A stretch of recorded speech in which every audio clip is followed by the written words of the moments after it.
glad you're here. Okay, we're gonna move down to 11:15. No, it's not. We're good. Let's go to the consent calendar. What do we got in the consent calendar? Anybody wish anything taken off for separate consideration? Please, nobody. Do you have a motion to approve the? I move to approve the consent calendar. Second. Motion and second. Any discussion? Seeing none, all in favor say aye. Aye. Opposed say no. Ayes have it. We'll move to H. H1, Agriculture Commissioner. Mr. Pyle, Yes, sir. I'd like to just excuse myself just because of, not that there's a monetary deal, but just the appearance. Sure have those. The two hip hills, you know. We got some relationship here. Well, you know, interestingly, even if it was his brother, that's no basis for recusal under the code. It's all based on money and land and values for a legal conflict. Well, if it's a spouse. How much do you owe him, If it's a Craig? spouse and you have Right. or a child, but not a sibling or. Okay, Mr. Chairman, as the board's aware, we've been without our own ag commissioner for quite some time, and over the last approximately year and a half, we've contracted with Modoc County to share their ag commissioner at a cost of about $30,000 a year. Essentially, that has been for the purpose of having the ag commissioner request our unclaimed gas tax, because that's a requirement, and that totals about $83,000. From a functional standpoint, Mr. Hemphill has been supervising and operating the ag department for that period of time, and it's been, Modoc County has declined to renew the contract we had with them, which I find quite interesting. We were paying them $30,000 for a couple signatures, but anyway, they've declined. And so it's my recommendation that You can blame it on the elevator. yeah, it's my recommendation. The process is a little confusing, but it's my recommendation that we ask Karen Ross, the Secretary of the Department, the California Department of Agriculture, to recommend to us to appoint Mr. Hemphill on a temporary basis to fulfill the position of Ag Commissioner. The letter that I have drafted and is in the board memo kind of articulates the status of Mr. Hemphill as far as our county employee. He holds a number of the state licenses required to be the county Ag Commissioner and sealer of weights and measures, although he's lacking one of those certificates, which he has enrolled in to take the test, I believe, next month. And we're hoping that he does that, and upon that completion, it will be up to the board to decide a permanent appointment. This would be a 90-day temporary appointment, which would allow us to claim our unclaimed gas tax. So that's my recommendation. Question.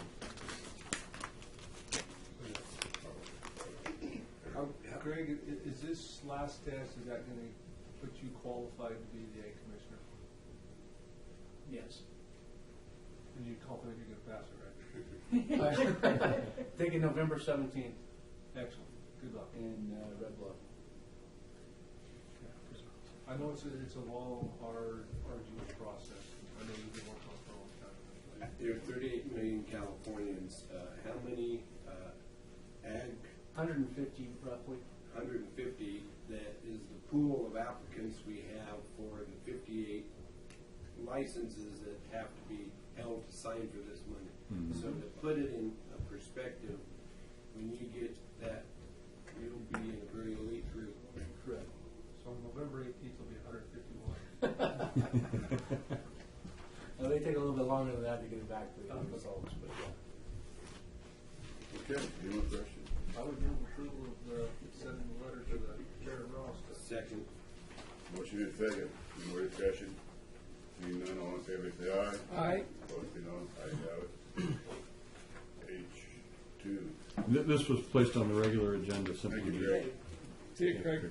simply because Supervisor Hammond wasn't present. Yeah, I read the minutes. Guys, have any discussion on the accusation? I stand by the notion that he need not be present in order to vote on the issue, but I think we've got enough people here to be able to adopt the minutes without him having to vote on it if it's his preference to not participate. I'm going to abstain. It's been our standard Yes. policy Yeah. that when you have a board member who's absent, they abstain on the Yeah. minutes. Do you have Did I any? answer your question, sir? Well, the Actually, question, no. Do you have any comments on the comments from the public on their accusations about it? No. well, I would just say, Mr. Chairman, I think it's important that we note she, in addition to discounting the recommendations of county council, which I thought was kind of startling, but she also discounted the Fair Political Practices Commission's recommendations or outline or guidelines, since they're the arbitrators at the state level for these kind of considerations anyway. So I would like to believe that county council and the FPPC know what they're talking about. Well, and that's kind of what I want brought out, just the public's interest. I mean, somebody makes an accusation and nobody knows. Well, the thing is, it spells it right out there, and that, due to public safety, it's not a conflict. And I think county council's memo Right. that articulated the various trains of thought clearly articulated that. Right, and I think that it should be pointed out that luckily Bob lives in Susanville, doesn't own a gas station in Westwood, because they'd be in the same boat. I mean, to make a comparison there, to have that a section of a population of our county to be at risk, public safety wise. Well, I think the key operative thing from the FPPC letter is that this was a newly established relationship, that there would be significant issues that would be affected by 1090. This was a relationship that existed for over 28 years and only became a problem in the last year and a half with Mr. Hammond's election to office. So, that's, and it's the pre-existing thing that Right. I think that the FPPC ruled on in their advice. And I think that's the basis that county council said that that's the channel we have. The law plainly allows for the relationship to continue to occur given certain circumstances. And this is the The preliminary circumstances is that the business relationship for the providing of goods and services predated his appointment or election by at least 5 years. We know that to be true. Secondly, that the remainder of the unconflicted board, and don't weigh in because you have a conflict, the remainder of the unconflicted board votes to approve, and that was plainly done. In a public environment. Correct, and that's what the minutes, which is the agenda item we're passing upon, plainly reflect. Okay, good enough. There's no, you got questions? Yeah, I know on the previous ones, we, Previous ones. well, we looked at all the other vendors together. Yes, sir. And with the same deal, that there was gonna be a report, quarterly or I think that was the whatever. discussion, yes. And I don't see that reflected when we went to the one for the mark to be included within that report. Okay, And Okay. Well, I think We it was- intend to include I it. think Yeah. it's intended. I think- absolutely. Yeah. But maybe if it was added to this. With that change, With that change, I think it would be appropriate. is that a motion? It is. I mean, Well, I guess the question is, the minutes are intended to reflect what occurred at the meeting. Should I can't recall without listening to the tape if we had the discussion regarding the quarterly report with regard specifically to the mark. I kind of don't think we that did. was the focus of the discussion, but because it was broken out of the previous bigger item where that was, I think it was the intent that when the report comes in, the report's going to be all inclusive. It's going to include all those other vendors, but it will also include Mr. Hammond as a vendor too. If it's in the minutes, I think it's gonna help. Yeah, Smooth things over. yes. So I would like to make that motion. Okay. Motion to approve the minutes with that change? Yes. Get Second. that, Madam Clerk? Second. Got a motion and a second. More discussion? Seeing none, all in favor, say aye. Aye. Opposed, say no. Ayes have Can you it. get the Tom stepped out? Good. And now we'll invite him back in. We'll go to your H3. Ricky, do you have anything? Yes, one thing, Mr. Chairman. I'm continuing to work with Modoc County to set up a Modoc Lassen Flood Control District meeting. As the board will recall, we agendized a couple of those meetings and Modoc did not, or at the last minute, couldn't make it for whatever reasons. Well, we so- learned while we were in Modoc County and just prior to the elevator incident in talking with the administrator up there in Chester that he had received just minutes, if not before, that he had been on the phone with Mrs. Spencer, who had called concerning that what you were proposing to them was illegal. And so she has been actively working the I'm sure that's communication the case. lines to try to say that you can't meet outside of your jurisdiction. And the Lassen Modoc Flood Control District is both Lassen and Modoc County combined. You know, Well, I there's, think it's- there's a lot of fraud and abuse in Modoc County. Maybe she needs to dedicate her attention there.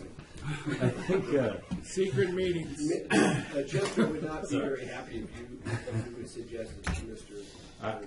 With- In jest, sir. without council disagreeing with me, I think the district could probably meet anywhere within its boundaries, which encompasses Well, both we have counties. quad county meetings and stuff where we're outside of the jurisdiction, so there's. Well, in this case, the Modoc Lassen Flood Control District Yes. has finite boundaries, which includes both Right. Lassen and part of Modoc. or all Most of Modoc, yeah. And so I think if we, as long as we meet within those boundaries, we'll be One fine. thing I would like to ask, though, when you agendize that meeting in that context, because in addition to the Modoc Flood Control District as being a possible avenue for putting together that groundwater management thing, there are a couple other scenarios, including a JPA. We learned a lot about that when we were at the Cal LAFCO conference at the end of, or at the 1st of September. And I think it'd be important if we could invite John Benoit, who's the LAFCO executive officer, not only for Lassen County, but also for Modoc County. So he's got both jurisdictions,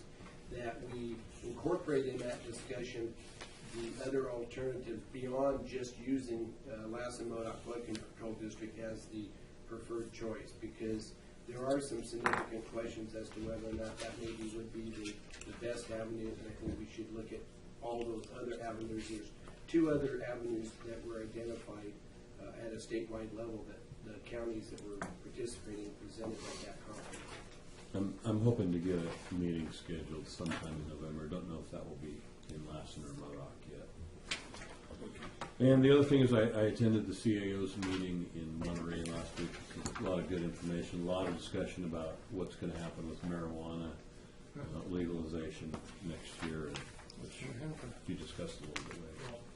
That's all I have. Richard, I think November the 2nd up in Eden, they're having their Modoc County groundwater, whatever they're having their Okay. meeting then. And I think it's at Eden Community Hall, I'm not sure on the time on that. Okay. I don't know if you remember, if you got noticed about that or not. I seem to recall I got a Yes. notice about that. But I don't remember the time either. I don't remember, but it's in Eden. Yeah, On the yeah. second. Yeah, that's it. You know? That's it. Okay, I guess take a short recess to 11:15. Let's just plow through. We've covered everything, I think. Well, H4 was the addition on the H4. amended agenda, which came out Friday. Here's H4. Marijuana cultivation ordinance update on okay. enforcement I action. guess I have an old You must. agenda. You must. Okay, H4 then. I'm happy to carry on until the appointed time of 11:15, and Good enough. then if you want to interrupt and break, so we can take your call, Mr. Chairman, of course. Go for it. I presented to each of you, and there are copies up here, if you would like, for members of the public, basically a one-page update on marijuana cultivation dated today, and then some attachments. Interestingly, I printed out from the California NORML site. I think it's National Organization for the Reform of Marijuana Laws. Anyways, we'll get to that. But the single page on top is essentially titled An Update on Marijuana Cultivation. Mr. Supervisor Albaugh wanted a presentation on where we are in terms of the enforcement of the county's ordinance, which was adopted in April of this year. And so I wanted to present to you some information on that front. Real quick, by way of history, it's important to realize and remember that this discussion in front of this board started last fall as a result of complaints, as I recall, received from the community of Lake Forest. And there were reportedly a number of marijuana grows in a very narrow residential area. A lot of pot plants growing, and it was affecting people. Smells, attractive nuisance for kids, undesirable element it was perceived. Nevertheless, Supervisor Pyle asked that we address that issue. A study session was held. You all will recall our long afternoon at the Veterans Hall. Considerable public input received from all sides of the equation, if you will. And then from that date forward, over the course of several Board of Supervisors meetings back here until April, some very, as I view it, healthy exchanges between constituent groups, those engaged in the activity and also those affected. We, again, by way of history, received information about several different grow locations, which was really affecting nearby residents. To be particular, we heard from more of the Lake Forest folks, and we also heard from folks down in the Janesville area of Valley View. Trying to recall which other ones. I think those were the two principal ones that we heard about.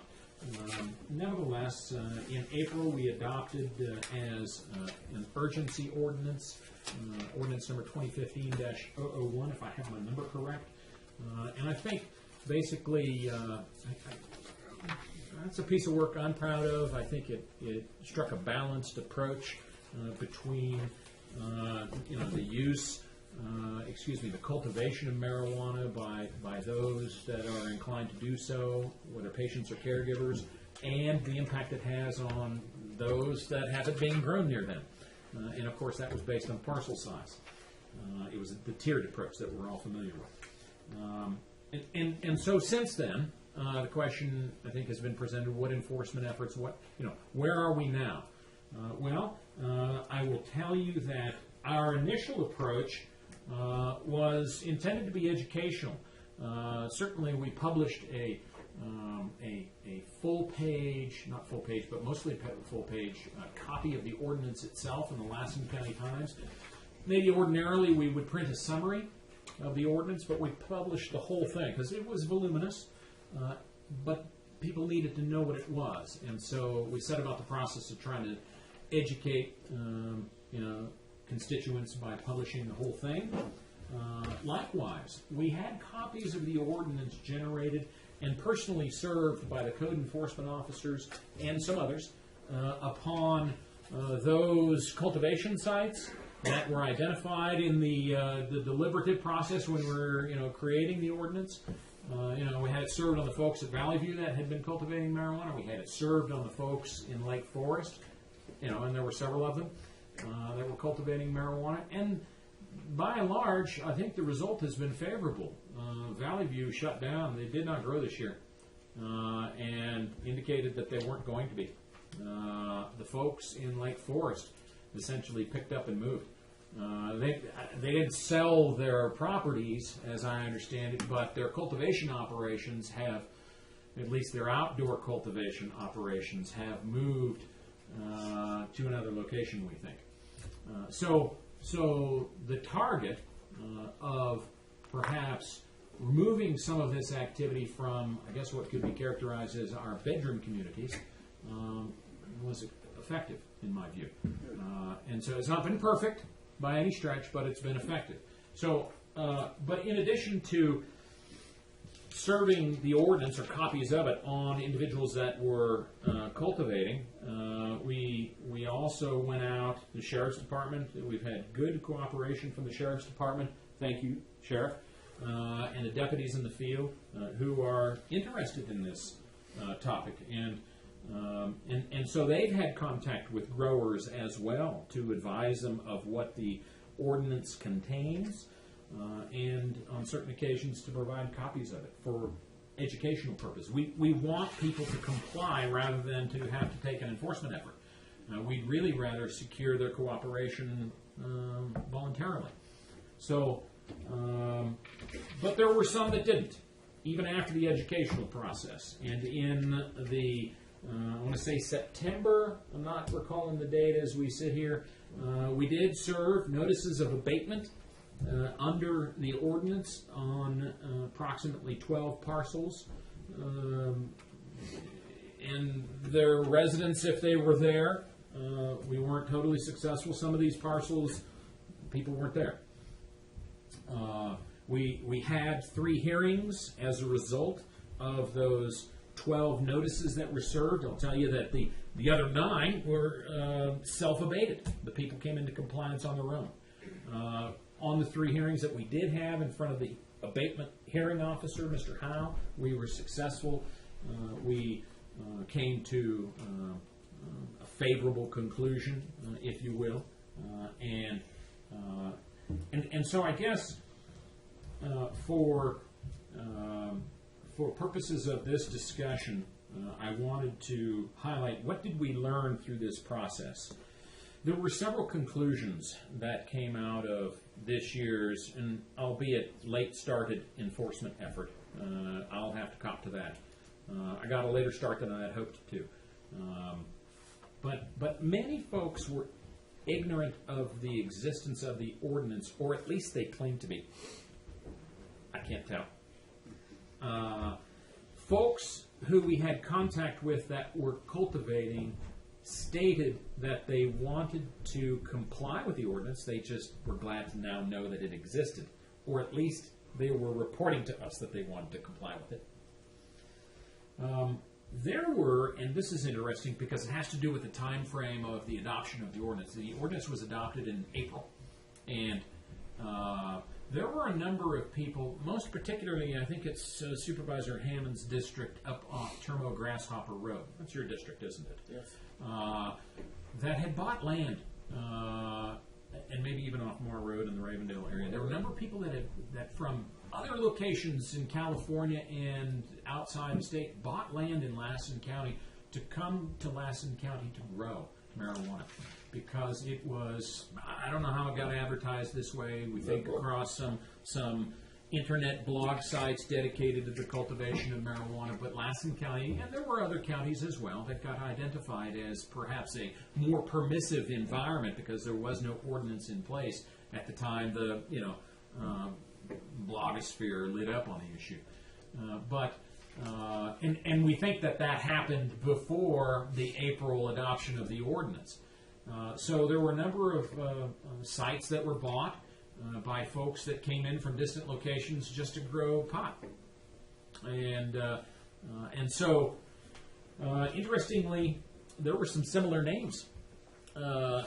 Last names on some parcels where marijuana was being grown matched last names on some other parcels where marijuana was being grown in different locations within the county.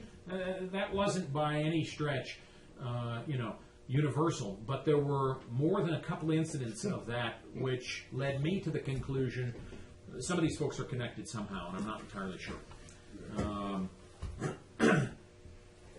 Interestingly, several growers that we had contact with said that they would not return because the climate was unfriendly. There was, true. They were outdoor growers. There was an early cold snap in September, and it set their cultivation back on its heels. And the Madeline, the Termo Grasshopper Road area, not altogether a friendly climate for, it's a narrow growing season already. But when you get an early cold snap in September, that didn't help them either. Okay. You'd like to find it up? No, would you like me to, or would you like to come back? We can come back. Let's come back. Let's come back with you. Tell me I'm happy to. You tell me a lot of interesting stuff I didn't know. There's more to talk about. We're just getting to the We stuff. have a couple of questions and stuff, so I think Fair we'll enough. come back. Let's come back. Let's do the Forest Service at 10 Yes, to sir. 11:15. I know these guys got things to do. He doesn't have marijuana problems. I'm ready to go. Well, we got a team of 3 here this morning. I don't think there's any strangers, but once again, Dave Hayes, Forest Supervisor, Joyce Oquarte is our Public Affairs Officer, and Matt Bosso is our District Ranger right here in Eagle Lake District in Susanville. I'm going to kick it off, and Joyce is going to run through our presentations, but really has some simple goals here today. First is present our program of work for fiscal year 16, which we began October 1st.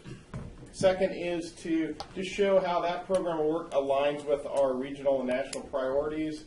And perhaps thirdly, if there's interest in some of these topics in greater detail, we'd be happy to come back, meet with staff, or whatever that might look like for the county. So with that, Joyce is going to get us started. You're up. Thank you. Look how, yeah, Richard, get pressure's busy now. Okay, next slide. Thanks. So we actually have a couple of different levels to our strategic plan. It actually starts at the national level. Then we also have directives assigned to us on the regional level. And then, of course, we try to chart our own destiny at the local level as well. So let's start big and go small. Our national strategic plan is available online at www.fs.fed.us/strategic plan. This is a long-term plan designed to guide the efforts of all national forests through year 2020. And these are some of the key goals, so I'm just going to look briefly at each one. Next slide. So this year we have several ecological restoration projects in the works, and we'll talk more about those specific projects in a minute. We're also working to reduce the risk of wildfires by proactively managing the fuels on the forest floor and by collaborating with other partners to share resources. And while Lassen National Forest has no specific plans at the moment to conserve additional lands in the foreseeable future, we're certainly prepared to take advantage of opportunities as they present themselves to us. Next slide. Delivering benefits to the public. One of our primary Forest Service objectives is to manage the lands in our trust to provide the greatest good to the most people over the long term. So we are working to restore degraded watersheds and at-risk watersheds, and also improve those that are in good quality, good condition. And we try to remain mindful of the impacts that our work has upon the communities that we serve. We promote and develop markets for timber. We support sustainable recreation, and we collaborate with communities in making decisions about how we manage our national forests and the resources within them. We also try to create opportunities for people to experience and appreciate the forest by making sure that these lands remain open and available to the public, by maintaining the infrastructure within the forest. That includes trails, campgrounds, launch sites, restrooms, things like that. And also by working with partners like the Lassen County Education Collaborative, Lassen Land and Trails Trust, BLM, and other partners to organize hikes, nature programs for kids in the woods, things like that. I don't know if you knew this or not, but the Forest Service is actually the largest forestry research organization in the world. So we collect information through inventory, monitoring, and assessment, and we work to develop cost-effective ways of sharing our information using technology. And the Forest Service in general, not necessarily Lassen National Forest specifically, shares our scientific findings with national and international partners and policymakers in more than 80 countries. So to excel as a high-performing agency, we seek employees with creativity, critical thinking, and technical skills. We train our supervisors to make sure that they have the skills needed to ensure fair treatment of all employees and prevent discrimination. And we're working right now on Lassen National Forest to fill critical positions and improve the retention rate of our existing employees. So that's it for the national priorities. Let's move on to regional priorities. At least two of these 5 key priorities involve outside funding beyond that provided in the Forest Service budget, which is probably why they made the cut. So, and those two are the increasing restoration efforts with fire cost recovery settlement funds and collaborative forest landscape restoration, CFLR. So anyway, let's go through this list, starting from the top. Fire salvage and restoration efforts. We do this through timber sales. I'm happy to report that at the end of the last fiscal year and also the beginning of the current one, we finally completed all the timber sales within the Bald and Isler fire areas. So that's good, because now in the upcoming fiscal year, operators will be able to remove the timber, and this activity supports the local timber industry while removing large fuel from the forest floor. What was the volume of timber? I'm going to defer to one of my colleagues. You know, I don't remember, to be honest. Okay. I'm sorry, I can look at that up for you and get back to you if you like. If you would, the percentage that was lost because of the timing of the timber sale versus the fire? Sure. Okay. Oh, and percentage loss. Okay. We also regularly do prescribed burning to reduce fuels on the forest floor. We're doing that right now. We recently burned 220 acres near Peg Leg Mountain by the Biz Johnson Trail, and we're in the process of burning over 1,000 acres near Dow Butte. And we plan to do an additional 250 acres of pile burning later in the season as conditions allow. As you know, we also collaborate with other partners, including CAL FIRE BLM and also the Lassen County Fire Safe Council to maximize productivity and efficiency and also cost effectiveness. Now, that slide you have there and the slide you have in your handout are two different narratives. I mean, it's the same heading and picture, but Mhm. different. Looks the same. I mean, these are my notes, but my main headings Well, I are. was looking at this slide here, which is the slide that you're at. Oh, I Yes. apologize. Yeah. Yes, my mistake. I apologize. That's an earlier version. And last night at the end, we added timber sales. So Yeah, because I was going to say. I want to make sure that we are on the same slide.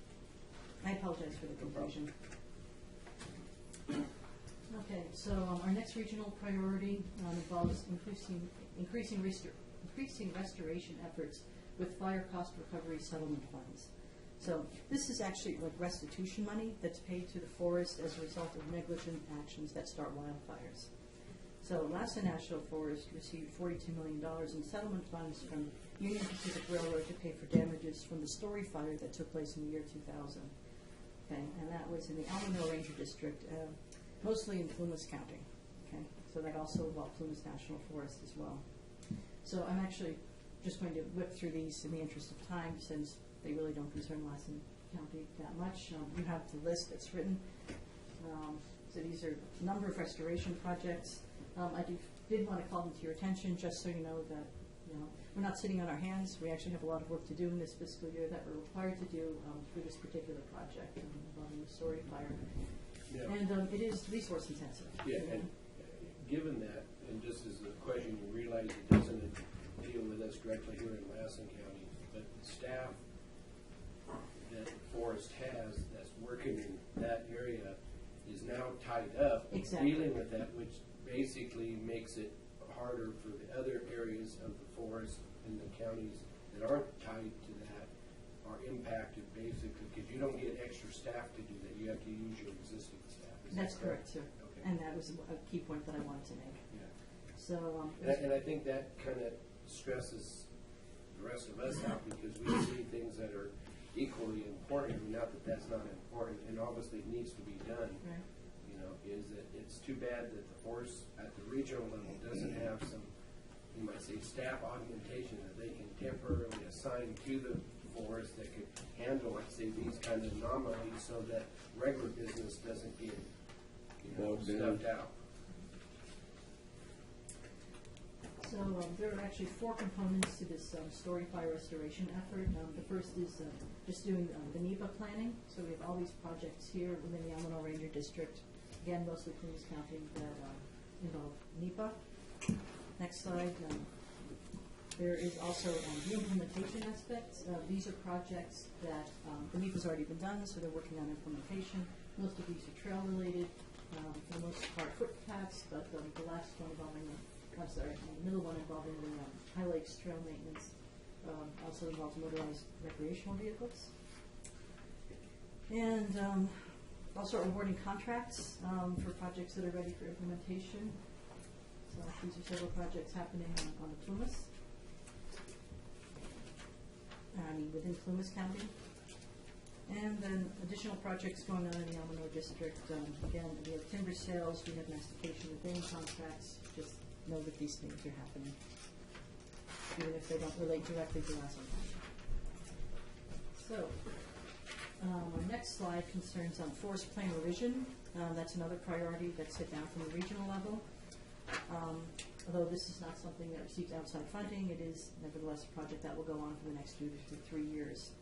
So every national forest has a land and resource management plan that guides the protection and use of that forest resources. And our last plan was updated in 2006, so we're due. So we're in the process of developing an interdisciplinary team with the MoDOC National Forest to address our plan revisions. And our key motivation in doing that is to streamline the workload for both forests by consolidating staff resources. So in 2016, it's mostly going to be a planning for the plan revision kind of year more than anything else. So we're going to be developing a project management plan that includes a timeline, the resources required, and the decision points. But that said, a big part of the work within this fiscal year will involve designing and implementing a public involvement plan. So I'll be giving you guys more information about that in the months ahead. So when was the initial plan written? The most recent plan was 2006. 2006. How long was those plans good for? Aren't they a 10 or 20-year plan? Well, this one is apparently a 10-year plan. Anything to add? Do they usually go as long as...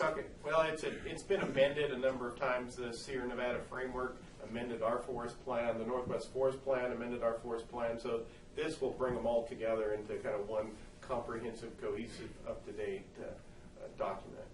Yeah, the forest plan she's talking about, our original one, that's the original plan is like 1992. So it's been that long, and it was amended in 2006. So we're trying to update it as required. And again, this is a priority that was mandated to us at the regional level. So another regional priority that we're working on is the Collaborative Forest Landscape Restoration, CFLR.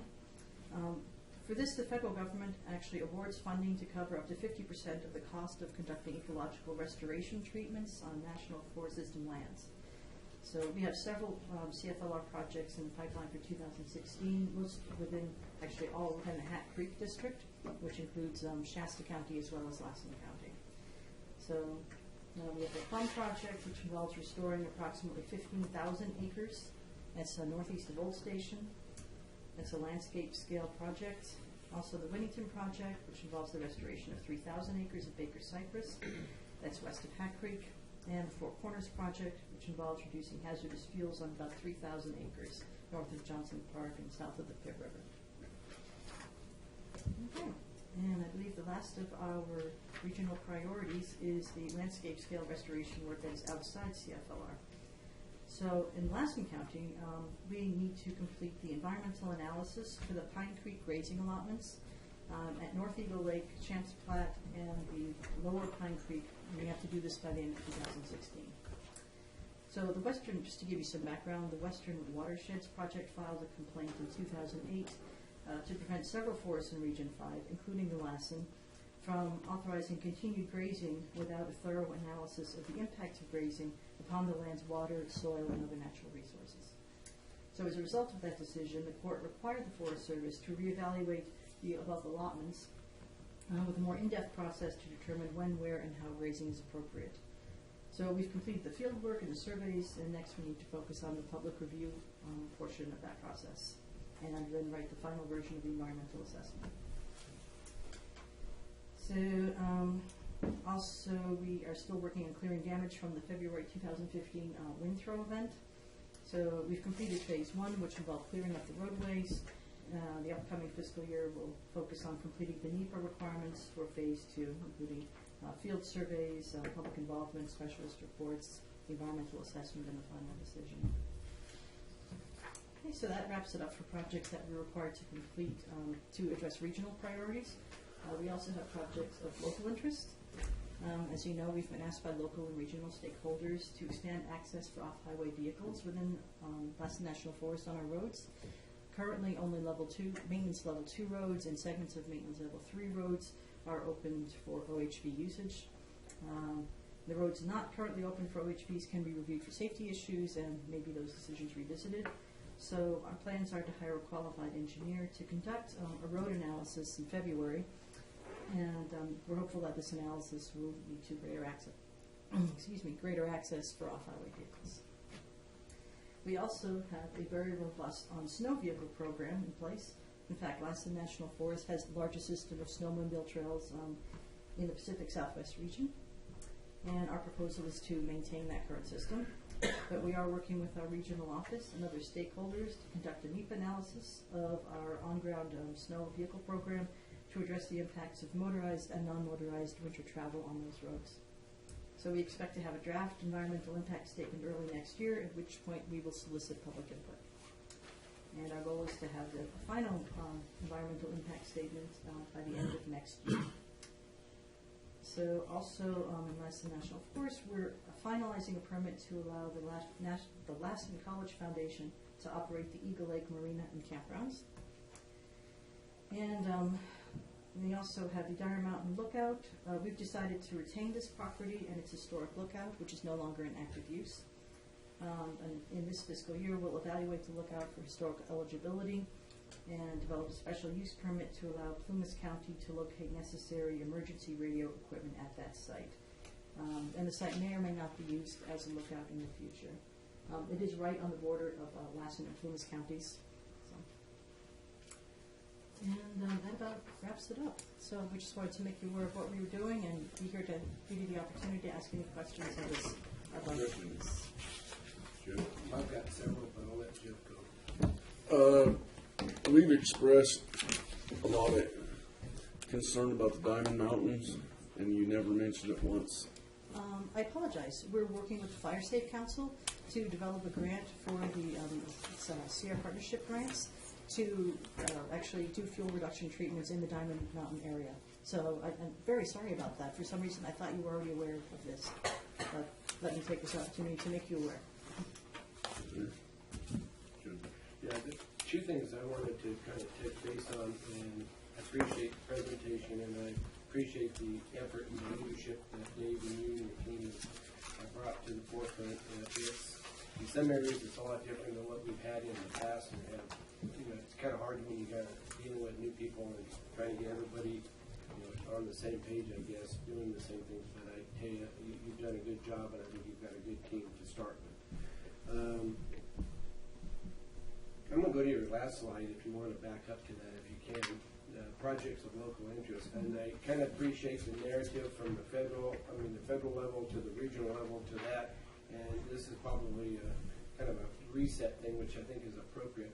One thing that I find that is startling in terms of being absent from the thread throughout, and obviously I think it probably validates the general public perception that exists towards the Forest Service. So I'm going to just as a foundation. And it really summarizes and comes to what the one thing that we have maybe some control or some input here. Now, for 40 years, I've listened to the fact that when the Forest Service makes decisions, I know Matt and I had this conversation here not too many months ago, is that when it comes to like the public input, the Forest Service is a national organization.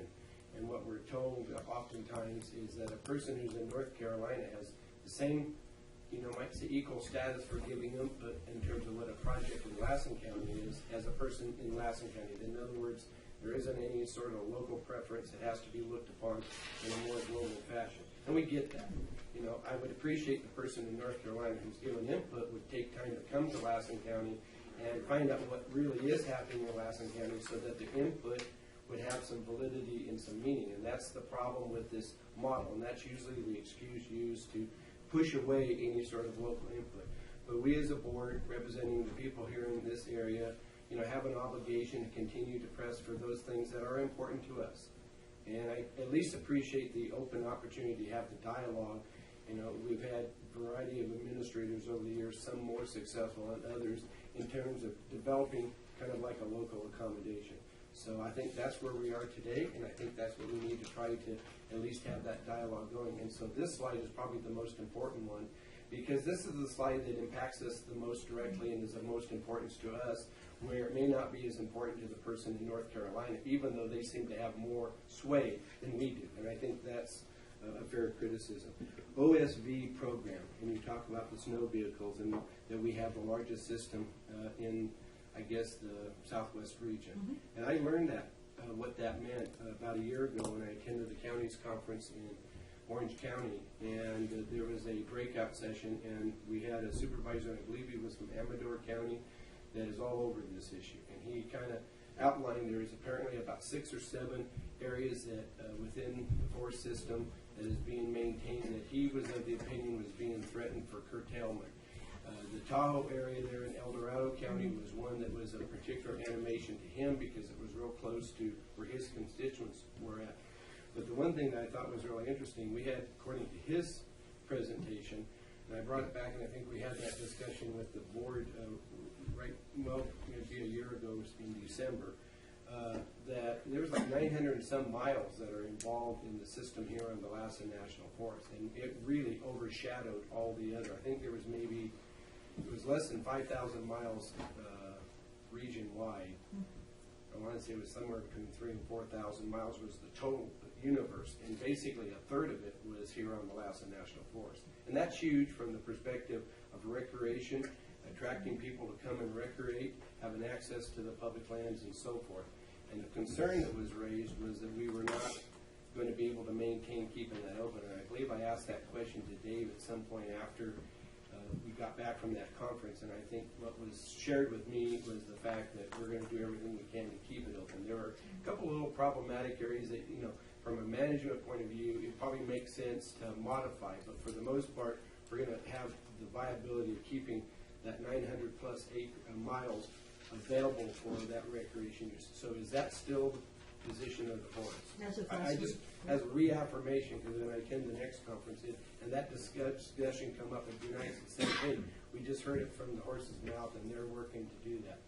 So by the end of next year, you're hoping to have a plan that will assure the ongoing viability of that recreational asset. That is the goal. In fact, by the end of this year, we hope to have the draft environmental impact statement ready for public review. Okay. And the people of Lassen County will have a little bit to say about, I get really paranoid about the North Carolina guy that seems to get more input than okay. The other one is, and I find it interesting throughout this here, because this is a startling departure, I think, from, you might say the recent past. When I say the recent past, probably the last 20, 25 years. And I might go back to 1992 to the plan that Matt referred to earlier and so forth, is that when the Portland Summit was held in 92, 93 I guess it was, when the Portland Summit was held, and the Forest Service national leadership handing down, and it was the victory of the environmental community. And the summit was held by Clinton and Gore after they took office, and the idea the spotted owl wins, timber loses, the management of a national forest is going to be less timber production and preserving of the habitat for the critters and so forth, and that the replacement economies that most of the rural communities in the West, and it was really particularly hard-hitting for the Pacific Northwest in Oregon and Washington, but it reached down here into Northern California. The mills that we had running then are not running now, and that has been by design with malice and forethought in terms of national policy, that less timber is going to be available, so therefore the ability for the mills to produce isn't there. And a lot of rural communities have suffered their economy because of the departure and decline of the timber production.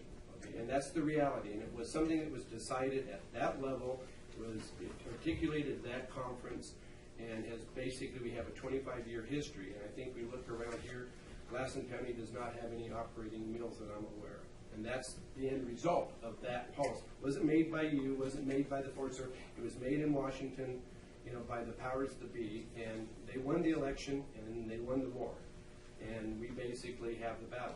We were assured at that time that the replacement economy that would be provided to the rural communities would be one of recreation, a recreation-based economy. And that's particularly important now that the baby boomers are reaching retirement age, where they can have time to recreate and enjoy what left they have of time in terms of life.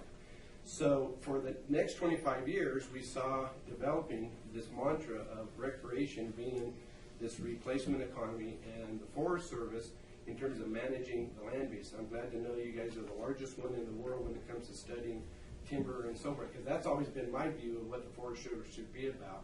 But you're kind of forced into being more of this recreation manager. And there was even debate at one time that maybe we should rename the National Forest Service from being the National Forest Service to being the National Recreation Service. And that, I listened to that conversation.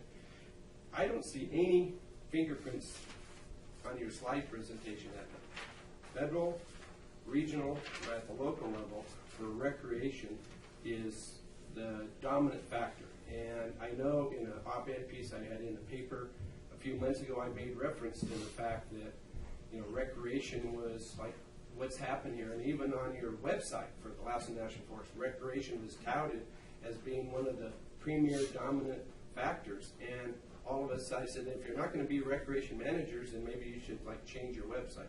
And the good news was you changed your website. The disappointing to me thing was that, hey, wait a minute. We've depended upon recreation as being a primary mission, where, you know, I'm glad to see that maybe we're going back to timber, and if we're going to restart the timber industry, that would be far preferable to maybe the recreation economy we were promised as the replacement. But if we're not going to have a timber economy and we're not going to promote a recreation replacement economy, I have some concerns, and I think that's the concern that the community is going to start focusing on.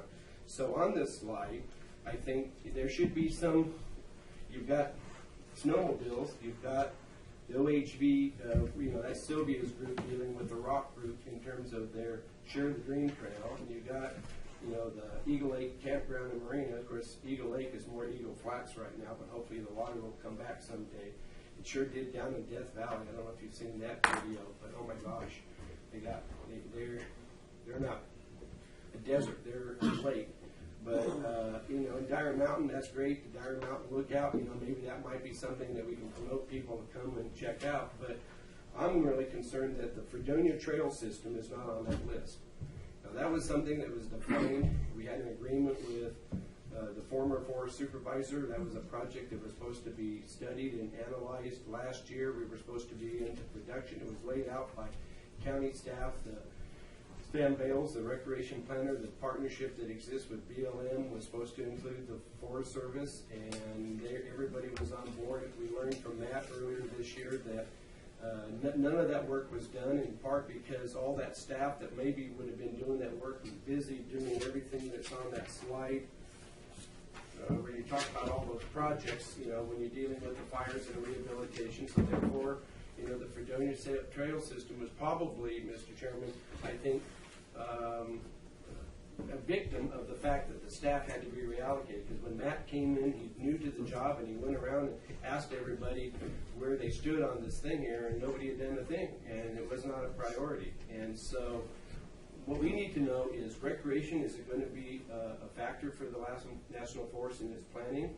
Are things like the Fredonia Trail System, is that a viable prospect, or is that just an illusion that is dead, that we should just stop talking about it because it's not going to happen? I mean, we need to know that, because I think the community is waiting to see that happen, and all of a sudden now it's not even on the slide. So those are my concerns, and that's my question, is where does the forest stand on recreation and the development of assets such as the Fredonia Trail System as part of that recreation economy that was promised us with the demise of the timber industry. Thank you for your comments, and clearly you've given this a lot of thought, and we appreciate your engagement, you know, with our work. First, I'm going to defer to my colleagues to touch upon the specific recreation, you know, related questions, especially apropos of the Fredonia Trail. But I did want to address the website update. That was done not to minimize recreational opportunities, but just to reorganize that information in a way to make it a little more accessible for those who visit the website. And with that, as far as the Fredonia Trail System goes, Matt, would you like to speak to that? Again?